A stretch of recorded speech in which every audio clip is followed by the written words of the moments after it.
Guide lines లో 4.7 లో ఏమంటారంటే ఆధార్ కార్డు, రేషన్ కార్డు, అదే విధంగా మన పాస్బుక్ మూడిట్లలో డేటాను ఒకటిగా ఉందా లేదా చూసిన తర్వాతనే ఇస్తారట. అంటే వాళ్ళు ఎక్కడ మ్యాచ్ కాకపోయినా ఆయనకు రాదన్నట్టే కదా. ఇవాళ రాష్ట్రంలో మీరే ప్రజాపాలనలో దరఖాస్తులు తీసుకున్నారు, కొత్త రేషన్ కార్డులు ఇస్తామని దరఖాస్తులు తీసుకున్నారు. లక్షల మంది 7 నెలల కింద దరఖాస్తులు పెట్టినారు. 7 నెలల నుంచి మీ దగ్గర దరఖాస్తులు పెండింగ్ లో ఉన్నాయి. మరి ఆ కార్డులు ఇచ్చుంటే మరికొన్ని లక్షల మంది రైతులు ఇలా అర్హులు అయ్యేవాళ్ళు కదా. 7 నెలల కింద ప్రజాపాలనలో కొత్త రేషన్ కార్డులు ఇస్తామని దరఖాస్తులు తీసుకుంటారు. ఈ రోజు వరకు కార్డులు ఇవ్వకపోతుంది. మరి ఈ రోజు నీకు కార్డు లేదు కనుక నీకు రైతు రుణమాఫీ జరగదు అంటే ఇది రైతుల్ని దగా చేయడం కాదా? రాష్ట్రంలో ఆధార్ కార్డు లేని రైతులు కూడా చాలా మంది ఉన్నారు. కొన్ని లక్షల మందికి ఇప్పటికీ ఆధార్ కార్డులు లేవు. ఆధార్ కార్డు లేదు కనుక నీకు రైతు రుణమాఫీ చెయ్యము అంటే ఇది సబబా అని మేము అడుగుతా ఉన్నాం. అంటే నీకు ఆధార్ కార్డు లేదు, నీకు రుణమాఫీ లేదు. నీకు రేషన్ కార్డు లేదు, నీకు రుణమాఫీ లేదు. నీకు రేషన్ కార్డు ఉంది కానీ తండ్రితో కలిసి ఉన్నావు కనుక నీ తండ్రికే ఇస్తాం, నీకు రుణమాఫీ లేదు. ఇది వడపోతల మీద మీరు ఎక్కువ దృష్టి పెట్టినారు, కోతల మీద మీరు ఎక్కువ దృష్టి పెట్టేటువంటి ప్రయత్నం చేస్తున్నారు. అప్పు ఇవ్వడానికి అవసరం లేని రేషన్ కార్డు అప్పు మాఫీ చేయడానికి మాత్రం ఏం అవసరం? దీన్ని రాష్ట్ర ప్రభుత్వం ఆలోచించి ఇలాంటి షరతులు తక్షణమే ఉపసంహరించుకోవాలి. అతను రైతా కాదా చూడండి. నిజమైన రైతు రుణమాఫీ జరగాలంటే పాస్బుక్ ఆధారంగా రుణమాఫీ చేయండి.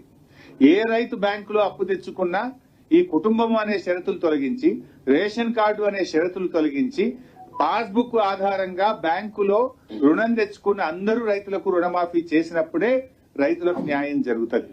ఇలాంటి షరతులు ప్రభుత్వం పెట్టడం ఇది తీవ్రంగా అన్యాయం. గతంలో బీఆర్ఎస్ పార్టీ రుణమాఫీ చేసిన నాడు మేము ఇలాంటి షరతులు పెట్టలేదు. కుటుంబము అనేటువంటి షరతు మేము పెట్టలేదు. రేషన్ కార్డు అనే షరతులు మా ప్రభుత్వం పెట్టలేదు. ఎవరు రుణం తెచ్చుకున్నా కూడా వారికి రైతును రైతుగా చూశాం. బ్యాంకులో అప్పు తెచ్చుకుంటే ఇచ్చిన మాట ప్రకారంగా ₹1,00,000 రుణమాఫీ బీఆర్ఎస్ ప్రభుత్వం చేసింది. రెండవది పిఎం కిసాన్ డేటాను కూడా మేము అమలు చేస్తాం అని చెప్పి ఈ నిబంధనలో చాలా స్పష్టంగా చెప్పారు. 4.13లో ఏమంటారంటే కేంద్ర ప్రభుత్వం అమలు చేసే పిఎం కిసాన్ మినహాయింపులను రాష్ట్ర ప్రభుత్వం వద్ద డేటా లభ్యంగా ఉన్నంత మేరకు మరియు ఆచరణాత్మకంగా అమలు చేయడం వీలైనంత వరకు పరిగణలోకి తీసుకోబడుతుంది. ఇప్పటికే పేపర్ల లీక్లు వచ్చినాయి. మేము కేంద్ర ప్రభుత్వం నుంచి ఇన్కమ్ ట్యాక్స్ కట్టోళ్ళు తెప్పించినాం, మేము ఉద్యోగుల డేటా తెప్పించినాం, పిఎం కిసాన్ నిబంధనలన్నీ కూడా తెప్పించుకున్నాం. అంటే మీరు ఏం చెప్పదలుచుకున్నారు? పిఎం కిసాన్ నిబంధనలను వర్తింపజేసి రాష్ట్రంలో సగానికి సగం రైతులకు రుణమాఫీ లేకుండా ఎగ్గొట్టే ప్రయత్నం. మీకు ఇంకా బాగా అర్థం కావడానికి ఒక చిన్న ఉదాహరణ చెప్తాను.